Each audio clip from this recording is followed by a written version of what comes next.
Johnson's memo also referenced comments by Sen. Bernie Sanders, IVT, from January 4, 2018.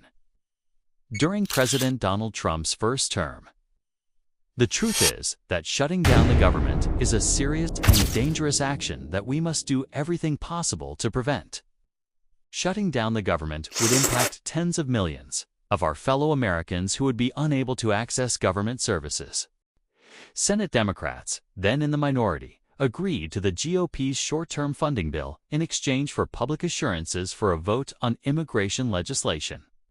Anna Baer, a spokesperson for Sanders, told Fox News Digital that the senator absolutely still believes that a government shutdown is serious and dangerous, and urges the Trump administration and his Republican colleagues not to do it.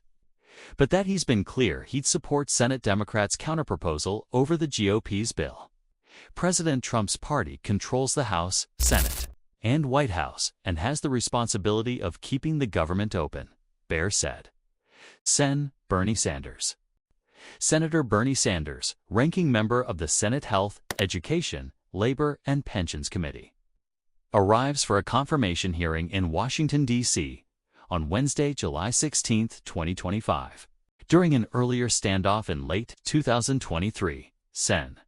Mark Kelly, Dieris said, according to Johnson's memo, a government shutdown would have serious impacts. Service members won't get their paychecks. Airports could have major delays. Nutrition assistance for children could be cut off. We can't let any of that happen. Congress needs to work together to prevent a shutdown. Kelly argued in a statement to Fox News Digital that Trump would rather shut the government down than keep healthcare premiums from skyrocketing for millions of Americans. The only person who wants a government shutdown is President Donald Trump, he said. Sen. Chris Murphy, Qua said in November that year, the priority has to be keeping the government open.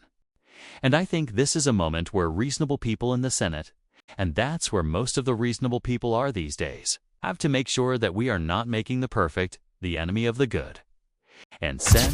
Maggie Hassan, DNH, who along with Schumer voted to advance the GOP's CR earlier this year, said in DEC 2024 that shutdowns would risk national security and threatening livelihoods, which is why it is important that we voted on a bipartisan basis to avert a shutdown.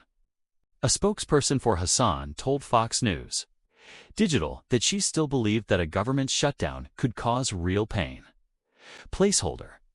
Which is why she is urging President Trump and congressional Republicans to come to the table and work with Democrats to keep the government open and pass a funding bill that protects access to health care for millions of Americans, they said. 5-8 House Dems vote against resolution honoring life and legacy of Charlie Kirk. The House passed a short-term extension, keeping federal funding levels roughly the same, called a continuing resolution CR last week. The vote fell largely along party lines, with just one Democrat crossing the aisle in the measure's favor.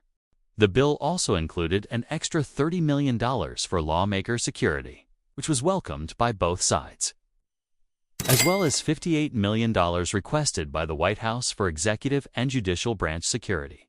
An effort to consider the bill in the Senate hours later was scuttled when most Democrats, along with 2 Republicans, opposed a vote to begin debating the measure.